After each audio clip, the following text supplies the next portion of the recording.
Internacionales. El Tribunal Supremo de Brasil reforzó la protección para las mujeres en casos de violencia de género ante la ola de agresividad machista en ese país.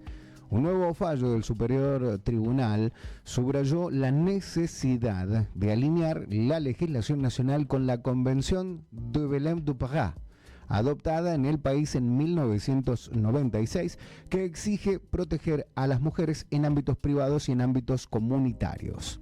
El Supremo Tribunal Federal de Brasil amplió este miércoles el alcance de las medidas de protección de urgencia para aquellas mujeres víctimas de violencia de género y permitió su aplicación aun cuando no exista vínculo doméstico, vínculo familiar o relación íntima entre la víctima y el agresor. La decisión, adoptada por unanimidad, establece jurisprudencia y habilita que las medidas preventivas previstas en la ley María da Penha puedan concederse también frente a agresiones motivadas por el género de la víctima y fuera del ámbito familiar. La ley María da Penha, vigente desde 2006, contempla mecanismos como la expulsión del agresor de ese hogar, prohibición de acercamiento, uso de tobillera electrónica y prisión preventiva. El nuevo fallo del Superior Tribunal Federal subrayó la necesidad de alinear la legislación nacional con la Convención de Belém do Pará, adoptada en ese país en 1996, que exige proteger a las mujeres en ámbitos privados y ámbitos comunitarios.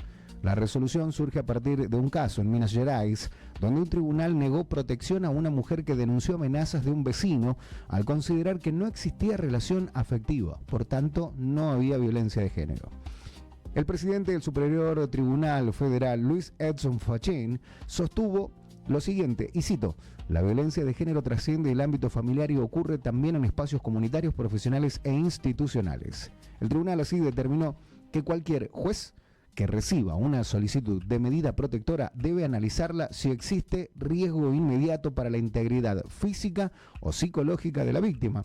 Esto sin importar su jurisdicción definitiva, y luego derivar el caso al juzgado que corresponda por jurisdicción.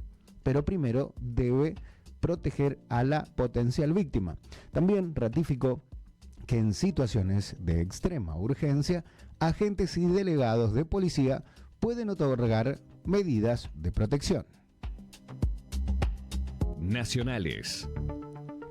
Una nueva marcha de la Confederación General del Trabajo y movimientos sociales contra el endeudamiento familiar ya tiene hora, tiene convocatoria y tendrá cortes de calle. La CGT, Confederación General del Trabajo, la Unión de Trabajadores de la Economía Popular y las dos CTA protestarán en el centro porteño con duras críticas al gobierno de Javier Milei. CGT, UTEP y CTA, por sus siglas en español de estos tres organismos, marcharán hoy al Ministerio de Economía para reclamar medidas frente al endeudamiento familiar, en una protesta que busca poner en el centro de la agenda pública una crisis de morosidad sin precedentes que ya afecta a millones de hogares. El reclamo se va a apoyar en un cuadro general de fuerte deterioro crediticio.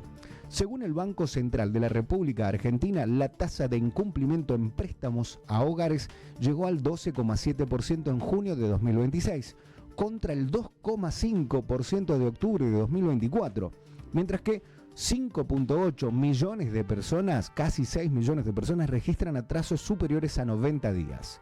La movilización comenzará hoy a las 14 horas en la Ciudad Autónoma de Buenos Aires y tendrá 2 puntos de concentración: la esquina de Paseo Colón y Estados Unidos y la intersección de las avenidas Independencia y Paseo Colón.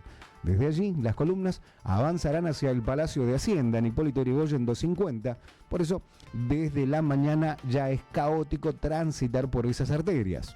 El eje de la convocatoria es el sobreendeudamiento de familias que, según las organizaciones, recurrieron a préstamos para pagar alimentos, medicamentos y servicios básicos.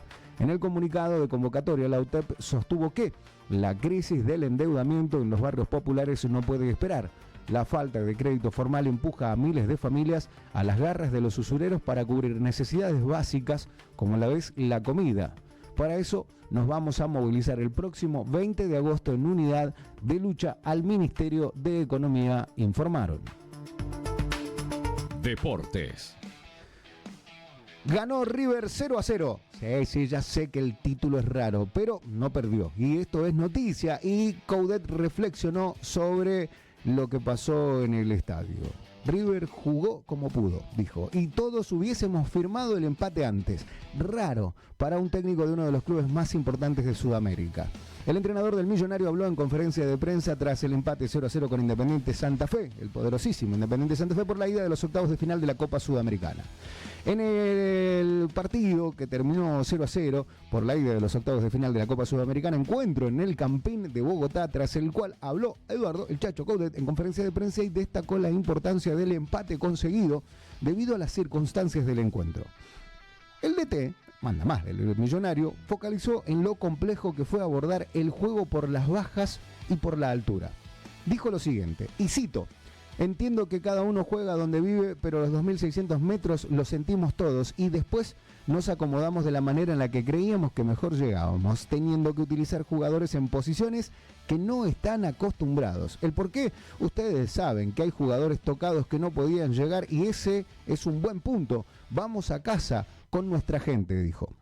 Respecto a si River jugó como quiso o como pudo, el Chacho no dudó y dijo como pudo. Esa es la realidad. Si hubiera tenido a todos a disposición, la distribución hubiese sido otra. Aunque, vuelvo a repetir, dijo, hay 2.600 metros acá y eso cuenta.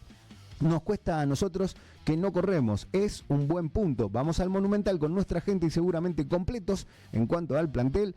Y ojalá podamos hacer un gran partido y regalar el pase a la próxima fase a nuestra gente, planteó el DT, que continuó con esta frase.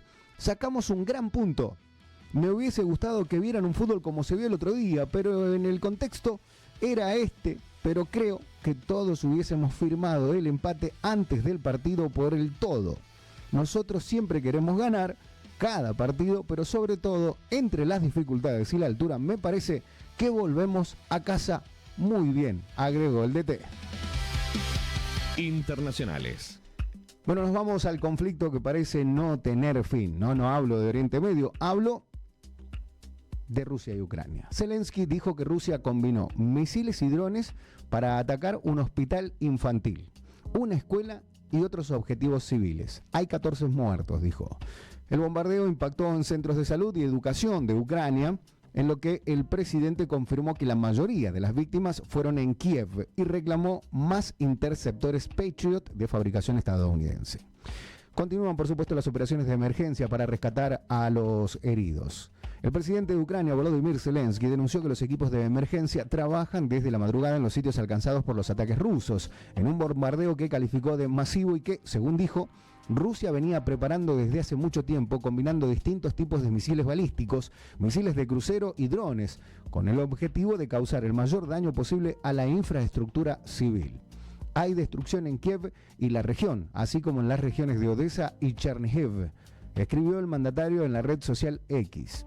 En la capital, según precisó, resultaron dañados edificios residenciales, incluido un edificio en altura cuyos pisos superiores fueron destruidos, además de un hospital infantil y una escuela, dijo.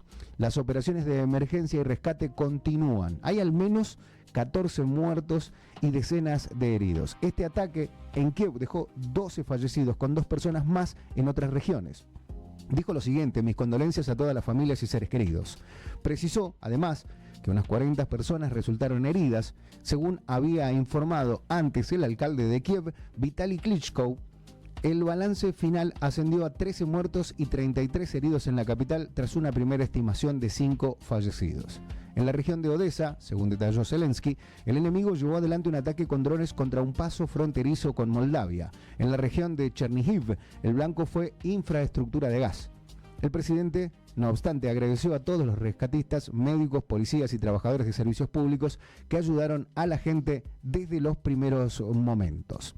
Zelensky, por supuesto, utilizó el ataque para renovar su reclamo por sistemas de defensa antiaérea. Dijo lo siguiente, y cito: lamentablemente, mientras Moscú invierte en misiles balísticos y en la escalada, este tipo de ataques no siempre reciben la respuesta que deberían por parte del mundo. Y mientras Ucrania no tenga suficiente defensa antibalística, Rusia no considerará la paz de una manera seria, declaró el mandatario. Nacionales. Bueno, La crisis en salud continúa no solo en el ámbito público, sino también en el ámbito privado. El gobierno acaba de inhabilitar a 18 prepagas y obras sociales. La Superintendencia de Servicios de Salud dispuso una nueva serie de bajas en el registro de entidades médicas privadas y mutuales, tras auditorías que no detectaron actividad ni cumplimiento de los requisitos legales exigidos por ley. A ver, en el marco de un proceso de auditoría y depuración del sistema de salud privado, la Superintendencia de Servicios de Salud, SSS, excluyó a 18 entidades de medicina prepaga y mutuales del Registro Nacional de Entidades de Medicina Prepaga. Esta decisión se tomó como parte de la política de control y reordenamiento impulsada por el Gobierno Nacional desde el inicio de la gestión de Javier Milei. ¿Cuál es el objetivo? Bueno, el objetivo es poder garantizar que el registro incluya solamente a aquellas organizaciones que realmente cumplen con la normativa y ofrecen prestaciones efectivas a sus afiliados. Ya son más de 180 las que fueron dadas de baja. La SSS fundamentó estas medidas en la necesidad de asegurar transparencia y confiabilidad en el padrón de agentes del seguro de salud principalmente. Las auditorías han detectado que varias entidades no desarrollaban actividades comprendidas por la ley número 26.682. No contaban con afiliados activos o no presentaban la documentación respaldatoria exigida por la reglamentación vigente. Ante la falta de cumplimiento, por supuesto, el organismo notificó e intimó a las empresas a regularizar su situación y, al no tener respuestas satisfactorias, procedió a rechazar sus solicitudes de inscripción definitivas y a dar de baja sus registros provisorios. En cada caso, la SSS publicó edictos en el boletín oficial para informar a los usuarios sobre el inicio del procedimiento de baja y sobre la resolución definitiva adoptada. El organismo subrayó que estas bajas no afectan a los usuarios del sistema de salud público ni tampoco del privado, ya que las entidades excluidas carecían de beneficiarios activos al momento de la inspección y no ofrecían prestaciones ni servicios efectivos.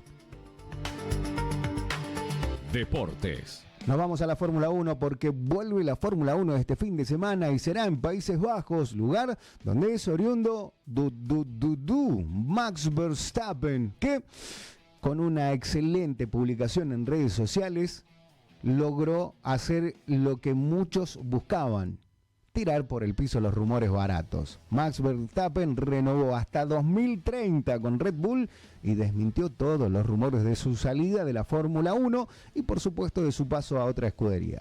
El tetracampeón mundial extendió su vínculo con la escudería austríaca pese a las especulaciones sobre su futuro en la categoría. Max Verstappen dejó atrás los rumores sobre una posible salida de Red Bull Racing y también una salida de la Fórmula 1, ya que en Nürburgring le está yendo muy bien en autos tradicionales.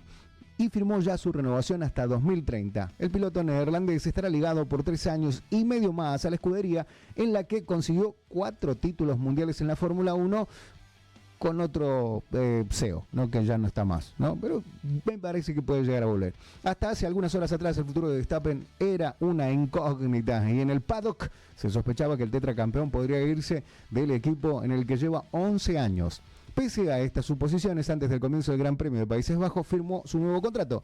Durante la temporada, el piloto de 28 años, solamente 28 años, evitó confirmar durante meses si seguiría en Red Bull Racing una vez finalizado su contrato vigente. Incluso se especuló con la salida de que abandonara la Fórmula 1. Ese rumor, cayó. Pero antes había tomado bastante fuerza cuando se reveló que el contrato anterior tenía una cláusula de rescisión que le permitía desvincularse al término de este año. Bueno, no pasó. El nuevo acuerdo consta de una renovación de 2 años más, ya que en su anterior firma había extendido hasta 2028, pero no revelaron detalles sobre las condiciones económicas ni sobre eventuales cláusulas de salida.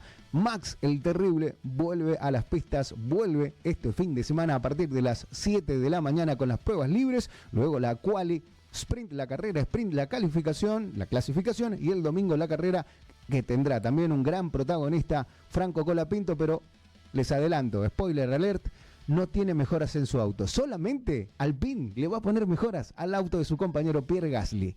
Y después decime que no me lo están vapuleando al pibe. 11 de la mañana en punto en toda la República Argentina.